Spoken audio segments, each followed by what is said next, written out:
Pada tanggal 25 April, daftar berisi 131 produk yang memenuhi syarat untuk potensi pembebasan pajak mulai beredar luas di kalangan media sosial China, jaringan bisnis, dan organisasi perdagangan. Daftar tersebut mencakup barang-barang seperti semikonduktor, vaksin, perangkat medis, etina, dan bahan baku kimia lainnya serta teknologi canggih seperti mesin jet. CNN dan sumber-sumber dari pedagang Shenzhen melaporkan bahwa Bea Cukai China diam-diam telah mencabut tarif hukuman 125% atas produk semikonduktor AS tertentu, khususnya chip sirkuit terpadu, tidak termasuk chip memori di bawah 8 kode tarif.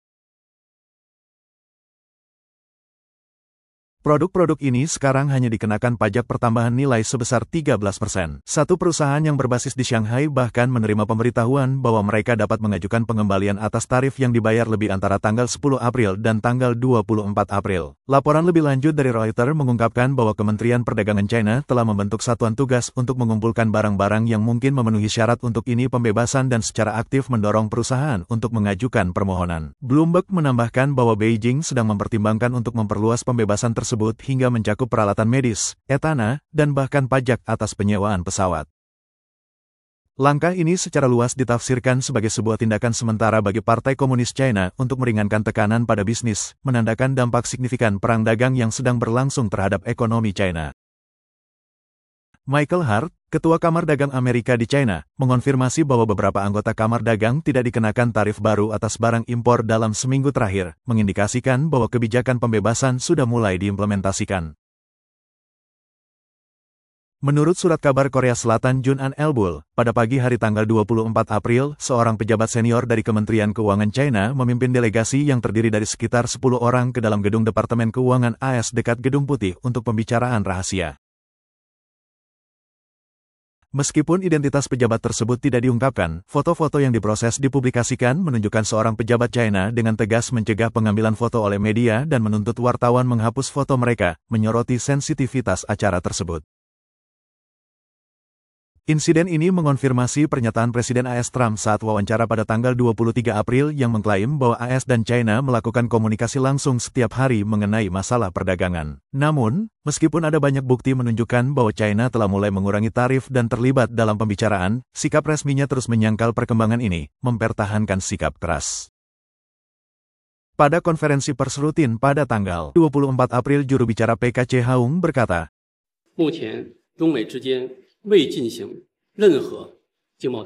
saat ini, belum ada pembicaraan perdagangan antara China dan AS. Klaim apapun tentang kemajuan dalam perdagangan negosiasi hanyalah rumor tanpa dasar faktual. Pada konferensi pers lain, juru bicara Kementerian Luar Negeri Gu Yaoqin juga menyatakan, tidak ada konsultasi atau negosiasi antara China dan AS mengenai tarif, apalagi sebuah kesepakatan. Dia menyebut laporan mengenai hal itu sebagai berita palsu.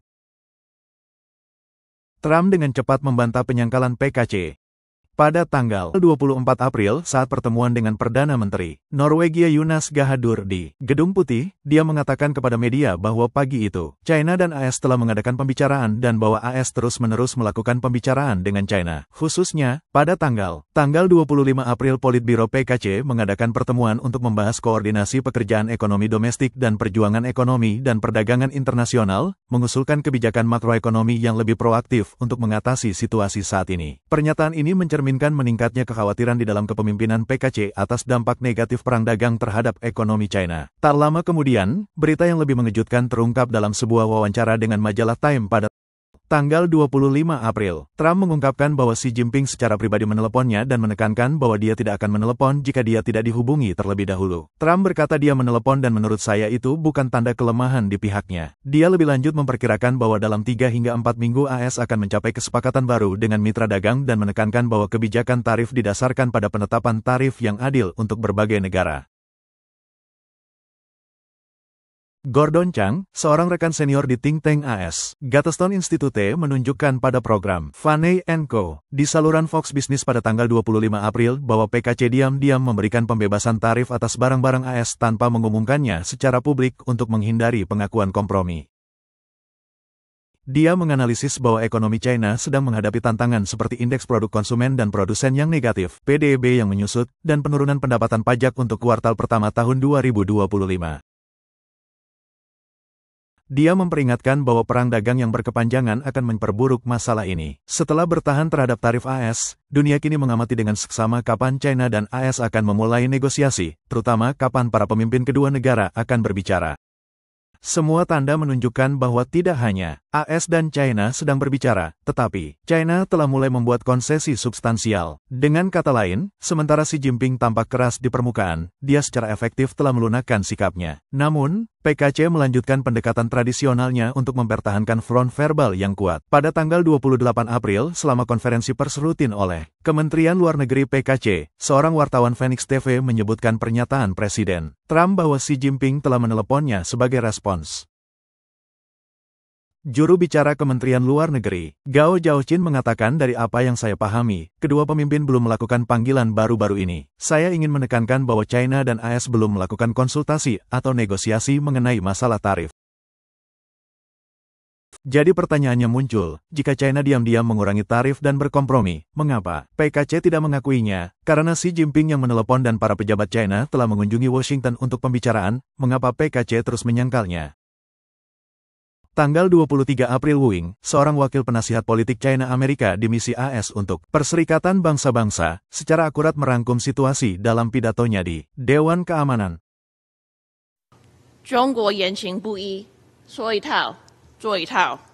Tindakan China tidak sesuai dengan perkataannya.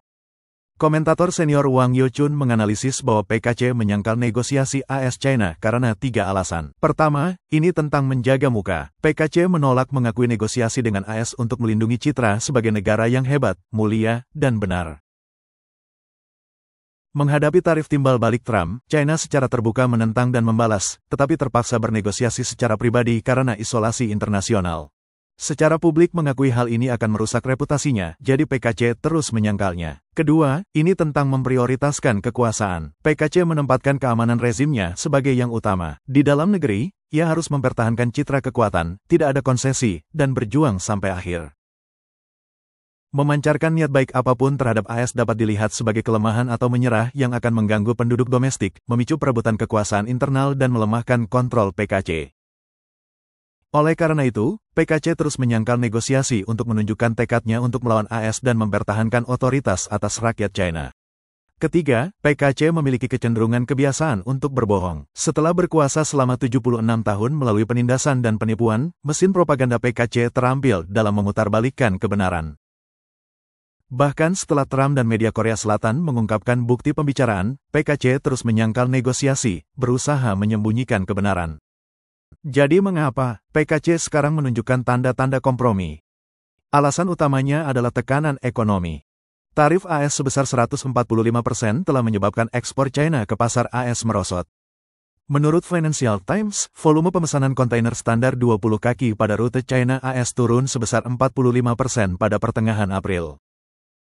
Dan pelabuhan Los Angeles memperkirakan penurunan volume kontainer sebesar sepertiga pada awal Mei. Pusat-pusat ekspor utama seperti Wu dan Dongguan telah mengalami penutupan pabrik yang meluas dengan industri seperti mainan, barang olahraga, dan produk konsumen berbiaya rendah menanggung dampaknya.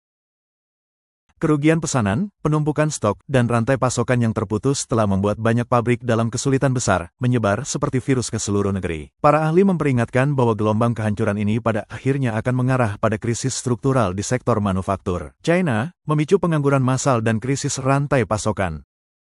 Selain itu, beberapa industri di China juga sangat bergantung pada impor utama dari AS.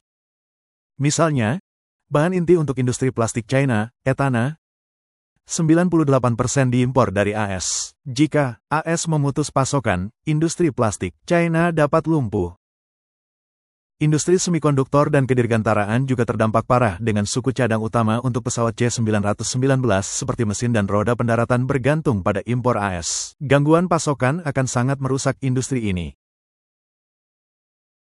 Dalam jangka panjang, perang dagang sangat merugikan PKC. Semakin lama berlarut-larut, semakin banyak bisnis asing akan memindahkan rantai pasokan mereka ke negara-negara seperti Vietnam, India, dan Meksiko atau bahkan kembali ke AS. Selain itu, tren deglobalisasi memperburuk kesulitan PKC. Negara-negara seperti Vietnam dan Thailand secara ketat menindak perdagangan transshipment dan India telah mengenakan tarif 12% untuk baja guna mencegah produk China membanjiri pasar. PKC telah berusaha menggalang dukungan dari negara-negara Afrika, Asia, dan Amerika Latin melalui pertemuan PBB, mengumumkan tarif nol untuk negara-negara kurang berkembang. Tetapi volume perdagangan mereka memiliki dampak kecil terhadap ekonomi China dan tidak dapat membalikkan penurunan. Uni Eropa juga menunjukkan ketidakpedulian terhadap upaya PKC untuk mendapatkan dukungan, mengindikasikan meningkatnya isolasi di panggung internasional. Pada tanggal 25 April, Trump mengatakan kepada wartawan di Air Force One bahwa dia tidak akan mencabut tarif atas barang-barang China kecuali PKC membuat konsesi substansial. Dia menyerukan China untuk sepenuhnya membuka pasarnya untuk memungkinkan produk-produk AS masuk secara bebas, yang berarti perusahaan-perusahaan milik negara dan pusat harus bersaing secara adil dengan perusahaan-perusahaan Amerika. Untuk perusahaan-perusahaan milik negara yang tidak efisien dan monopolistik, ini akan menjadi pukulan fatal dengan kebangkrutan yang hampir tak terhindarkan. Perusahaan-perusahaan ini adalah urat nadi keuangan para elit PKC dan pilar-pilar ekonomi kekuasaannya, dan keruntuhan mereka akan mengguncang fondasi kekuasaan PKC. Lebih lanjut, lingkungan pasar yang adil dan terbuka bertentangan secara fundamental dengan sistem terpusat PKC. Setelah peradaban industri matang, sebuah publik pasti akan menuntut hak dan reformasi politik, sesuatu yang tidak dapat ditoleransi oleh rezim PKC. Oleh karena itu, di bawah tekanan internal dan eksternal, kompromi dan konsesi tarif PKC secara pribadi mungkin merupakan solusi sementara. Namun, ada pandangan lain yang beredar di kalangan berbahasa Mandarin mengenai penyerahan diri Xi Jinping yang tampak jelas. Komentator urusan terkini Funi telah mengemukakan opini yang banyak dibahas. Kompromi China bukan hanya karena tekanan ekonomi, tetapi terkait erat dengan perebutan kekuasaan internal. Menurut sumber-sumbernya, kekuasaan Xi Jinping telah melemah secara signifikan setelah sidang pleno ketiga Komite Sentral PKC ke-20 pada tahun 2024 karena masalah kesehatan. Fang Yi mengungkapkan bahwa Xi Jinping telah koma selama lebih dari 10 hari akibat krisis kesehatan di mana para sesepuh PKC seperti WJI dan Huing bersama dengan Wakil Ketua Komisi Militer Pusat saat ini. Yang Youxia merebut kekuasaan dan melucuti Xi Jinping dari otoritas militer dan politiknya. Meskipun Xi Jinping tetap tampil di depan umum, ia secara efektif telah menjadi boneka dengan kekuasaan pengambilan keputusan berada di tangan para sesepuh PKC. Hal ini dibuktikan oleh penghinaan publik terhadap Xi Jinping baru-baru ini oleh istri mantan Perdana Menteri Singapura, Lee Hsien Loong. Jika dia tidak kehilangan kekuasaan, sulit membayangkan bahwa seseorang dengan kepentingan signifikan di China seperti istri Lee akan berani bertingkah seperti itu. Fan Wei menunjukkan bahwa pengurangan tarif China baru-baru ini secara diam-diam adalah tindakan yang diambil oleh para sesepuh partai untuk mengatasi krisis ekonomi. PKC baru-baru ini mengganti perwakilan perdagangan internasionalnya dengan perwakilan baru Li Chang'an yang selaras dengan faksi kekuasaan baru yang terlibat dalam pembicaraan rahasia dengan AS. Namun, Kementerian Luar Negeri dan Kementerian Perdagangan China, yang dikendalikan oleh Xi Jinping, tidak dilibatkan, yang menyebabkan penyangkalan publik atas negosiasi tersebut. Ini juga menjelaskan mengapa Trump menyatakan bahwa kedua pihak ini berbicara setiap hari sementara PKC terus menyangkalnya. Fan juga menyebutkan bahwa perubahan dalam propaganda internal PKC selaras dengan pergeseran kekuasaan. Dalam laporan pertemuan Politbiro, semboyan khas Xi Jinping seperti dua pendiri dan dua penjaga telah menghilang, mengindikasikan bahwa pengaruhnya telah sengaja diminimalkan. Pada saat yang sama, kebijakan 6 stabilisasi Li Kang diperkenalkan kembali, menandakan bahwa para sesepuh partai berusaha untuk kembali ke pendekatan ekonomi sebagai yang utama. Namun, faksi kekuasaan yang lebih baru belum memperjelas arah masa depannya, dan tidak ada kemauan untuk mengambil tanggung jawab atas tantangan yang diciptakan di bawah kepemimpinan Xi Jinping. Akibatnya, diplomasi ekonomi masih secara resmi ditangani oleh Xi, menanggung semua risiko dan rasa malu.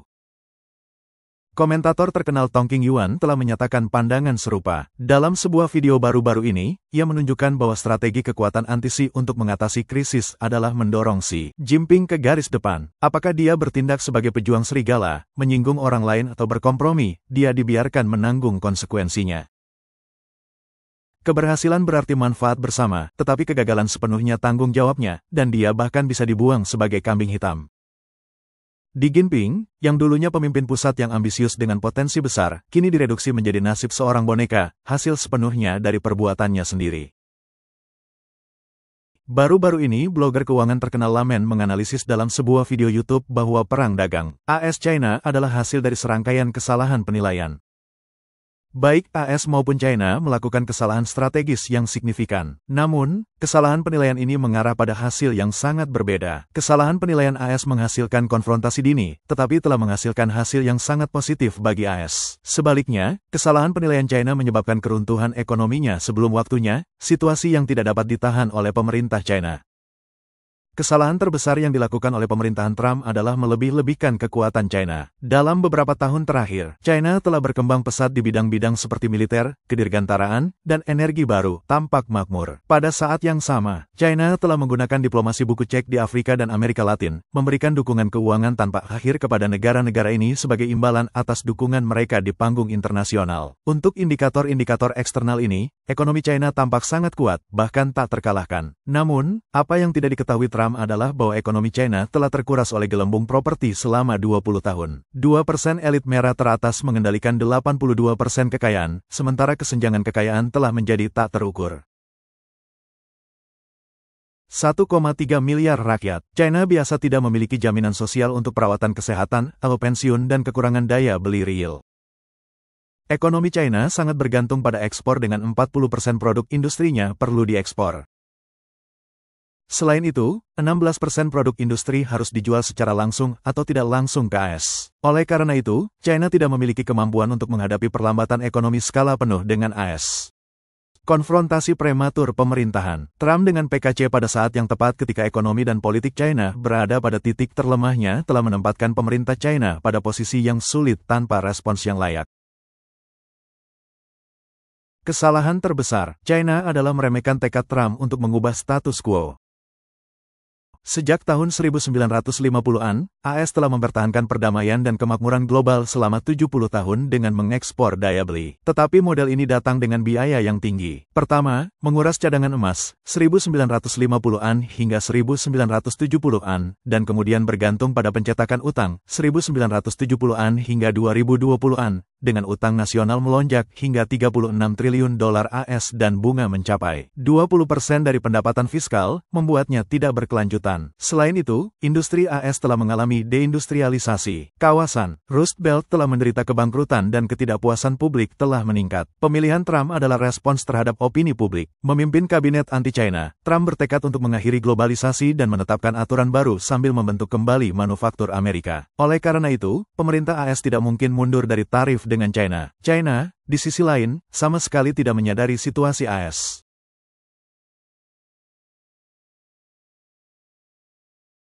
Media pemerintah China terus melaporkan bahwa Trump telah mundur dan bahwa ada perselisihan di antara para pejabat AS. Kisah-kisah palsu ini menghibur publik China. Mereka terus membayangkan bahwa AS akan menyerah keesokan harinya, secara otomatis mengurangi tarif menjadi nol. China salah menilai tekad Trump, hanya mengandalkan retorika dan propaganda palsu tanpa strategi nyata. Lamanu percaya bahwa pada tahun 2025, ekonomi China akan berada di ambang kehancuran dengan kebangkrutan, meningkatnya pengangguran, krisis utang, dan risiko kerusuhan sosial mendekati 100%. Pencetakan uang tanpa jangkar oleh bank sentral tidak akan efektif karena tatanan keuangan runtuh. Namun, keruntuhan ekonomi dan kerusuhan sosial adalah perhitungan China. Hanya melalui pengalaman kekacauan, rakyat China akan memiliki kesempatan untuk merenung dan membangun kembali tatanan baru dari reruntuhan. Mungkin ini adalah titik balik nyata bagi China, sebuah bangsa yang berbau kebusukan. Sebagai kesimpulan, kompromi pribadi PKC saat ini hanyalah konsesi sementara dalam perang dagang, tidak mampu mengubah penurunan ekonomi dan politik jangka panjangnya. Di balik kompromi ini terletak krisis yang lebih dalam di dalam rezim PKC. Apakah Xi Jinping terus menjadi boneka atau faksi kekuasaan baru mengambil alih? PKC akan berjuang untuk menemukan jalan keluar di bawah tekanan internal dan eksternal yang meningkat. Seperti yang disarankan Laman, keruntuhan ekonomi dan kerusuhan sosial mungkin memberikan kesempatan bagi China untuk membangun kembali. Tetapi proses ini pasti akan menyakitkan.